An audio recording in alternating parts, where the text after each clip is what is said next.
कोमल है मेरा बच्चा. In this video, I'm going to show you how to use OBS to live stream to YouTube and Facebook at the same time an internet connection can handle. And that's an important point. Before I walk you through step by step how to set this up, let me first just make this part clear. This isn't just happening by magic. Your computer is now doing the work that these paid services do. So you need to make sure your internet connection can handle the additional bandwidth.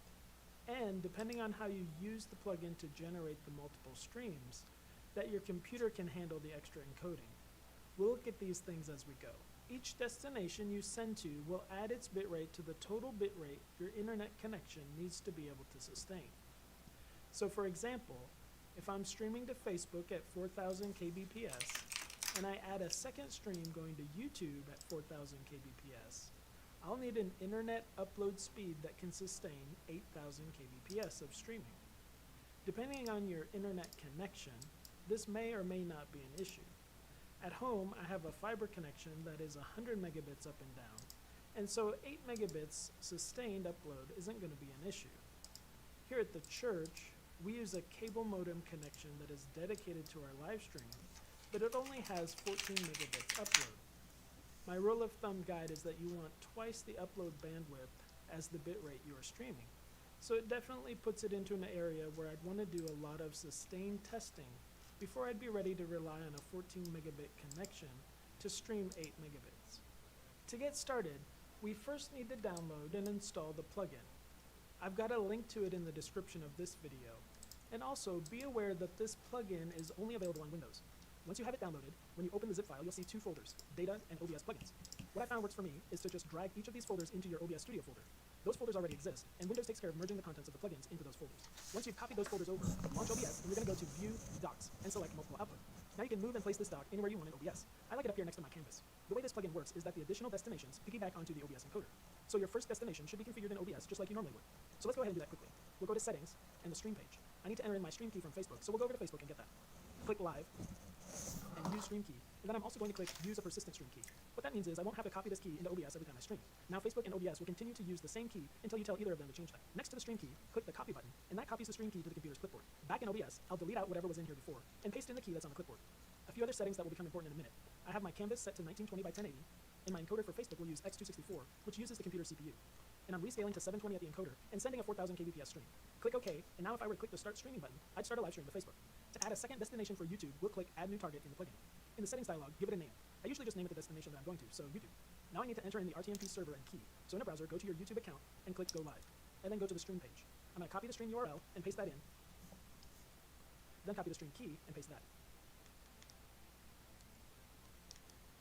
Now we need to make a decision about our encoder settings. If I leave the video and audio settings as get from OBS, what will happen is the plugin will take the already encoded video that's going to Facebook and just duplicate that and send it to YouTube. So in that scenario, I'm doubling my upload bandwidth requirement, but I haven't increased the encoding load on my computer. The encoding load stays the same because I'm still just encoding once and sending that to two destinations. But if I switch this to an encoder, and I'm going to select the NVIDIA NVENC encoder, which will run on my graphics card, that means I will have my Facebook stream encoding on my CPU and my YouTube stream encoding on my graphics card. I can now enter a different resolution. We'll send 1920 by 1080 to YouTube and a bitrate of 6000. What this means is, if your computer can handle it, you can send a 720 stream at 4000 kbps to Facebook, which is the maximum that they will accept, and then also send a 1080p stream at a higher bitrate to YouTube. So let's see if this works. I'll start my Facebook stream by clicking Start Streaming in OBS.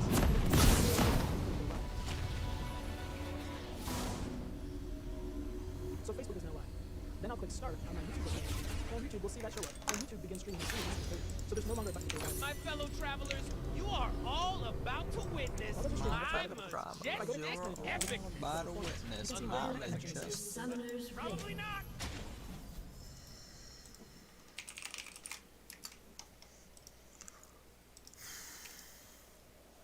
ready. 30 seconds until minions spawn. If you look, I don't want a world that's safe.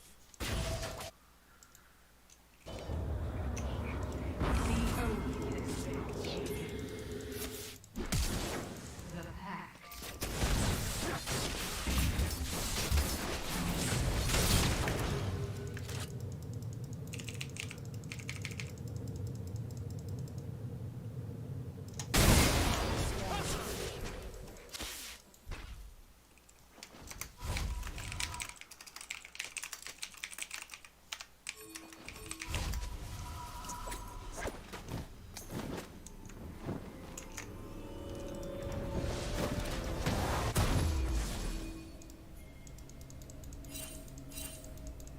encompasses the entire sphere of molecules. I The systems there constitute worlds by themselves, How is which can that harbor even immense possible? numbers of units. A drop of seawater contains some 10 to the 19th molecules of sodium salt. Those molecules dance perennially to the thermals and tend to be scattered randomly about in what is called their equilibrium state. However, before they reach that higgledy-piggledy state, they show a penchant to deploy themselves in an orderly manner, forming aggregates, loose molecular associations, tightly bonded compounds, and so on, the sort of molecular states chemists use for their concoctions. All those states are rather short-lived. How much order a molecular system can embed depends on how much information there was to start with and how much gets pumped in afresh. But information is something difficult to keep captive. It gives one the slip, as it were, and eventually will wriggle out of the strongest molecular bond. Not even diamonds, which are all bonds, last forever.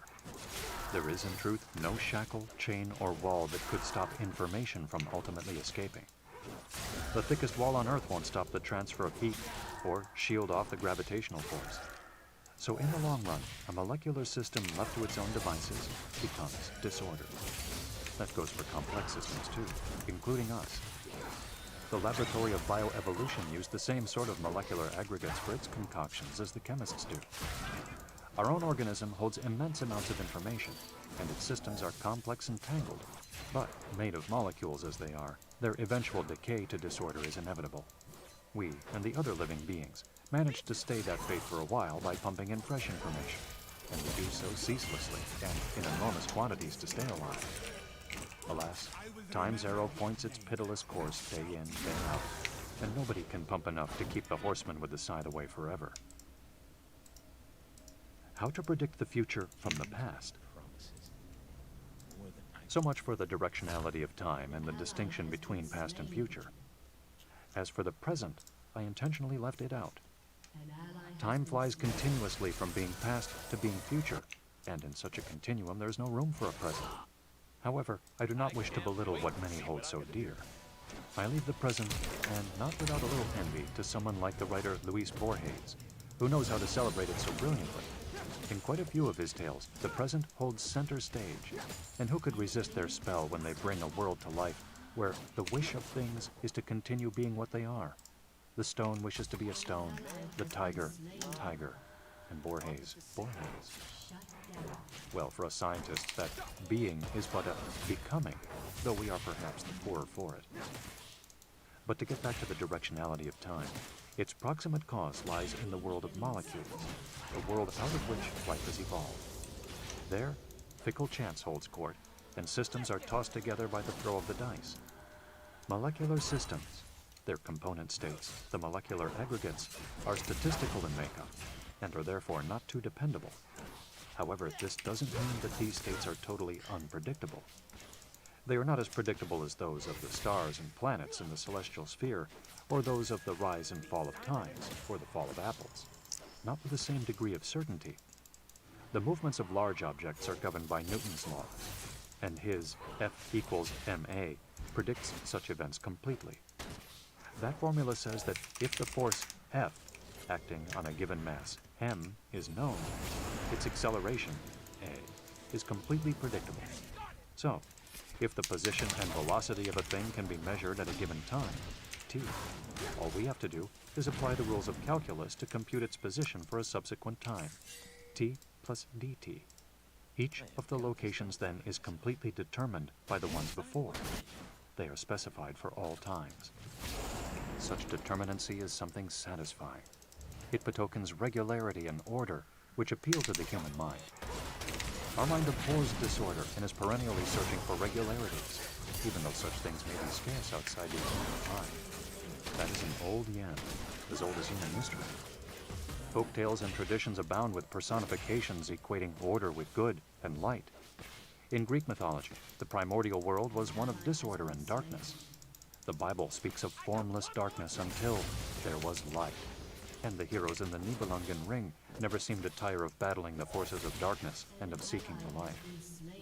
Well, when in years to come science will be lore, those heroes may still be at it, though their leitmotif will have mellowed to something like, "The light is in the regularities, in nature's laws," and be sung a merciful decibel lower. Our brain somehow seems to be wired for such regularities. Eons of evolution have seen to that. All this development was given momentum by one basic need: to know and understand what happens around us. From there, it was but another step to wanting to know what will happen before it actually happens. And Newton's laws filled that desire more fully than anything before then. Indeed, his F equals ma is better than any crystal ball. It not only predicts the location of moving things, as we saw previously, but when coupled to another of his formulas, as a law governing the force whereby two things at a distance attract each other, it can predict all sorts of events, like the paths of planets or comets, the wobble of the moon, the trajectory of a missile, the mass of the Earth, the gaps in Saturn's rings, or the fall of a stone. When Newton presented the formulas to the Royal Society of London in 1686, he could say with justifiable pride, "I now demonstrate the frame of the system of the world." It would eventually turn out that this frame bounded only a part of the world, but that's beside the point. What matters is that within those bounds, the formula's predictions were infallible, and still are. Within those bounds, the future is completely determined by the past.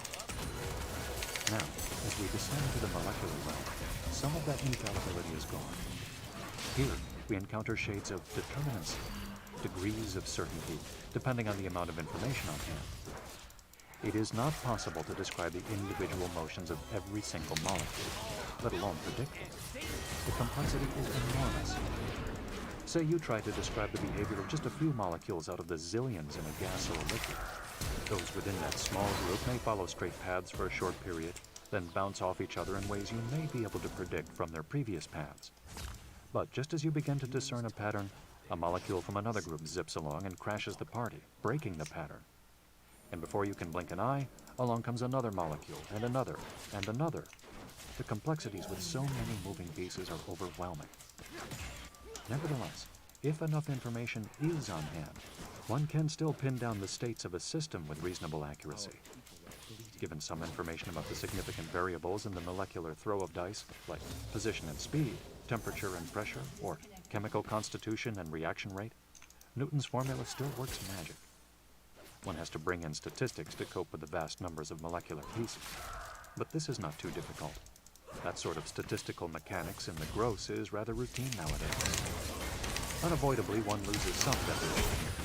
That's in the nature of the statistical beast. But one brings home the bacon, the probability of the system states, or to be precise, the probability amplitude, which is simply the square of a measured quantity or the sum of such squares, when the event can occur in more than one way. And when that probability is high enough, it can still claim the dignity of being nature's law. Thus, despite the turmoil and hazard of the die, we can still discern the regularities and predict events in the molecular world. The blurredness vanishes in the focus of the mathematics, as it were. There is a deficit of information in the molecular sphere, but that deficit is often small enough so that the future is determined by the past in terms of statistical probabilities. Why the cookie crumbles? The statistical future is precisely what the thermodynamics arrow chalks out. And given enough information, we can describe the various underlying statistical events. But the overall direction of those events, the arrow's direction, we see intuitively, without mathematics, as we know the ultimate state: complete disorder.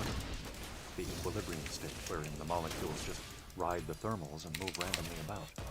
So, in a bird's eye view, the thermodynamics arrow of a system always points from the less probable state of order to the more probable state of disorder. A loose analogy will make this clear. Consider a box containing a jigsaw puzzle whose many individual pieces have all been neatly put into place. If you shake the box, the pieces will become more and more disordered.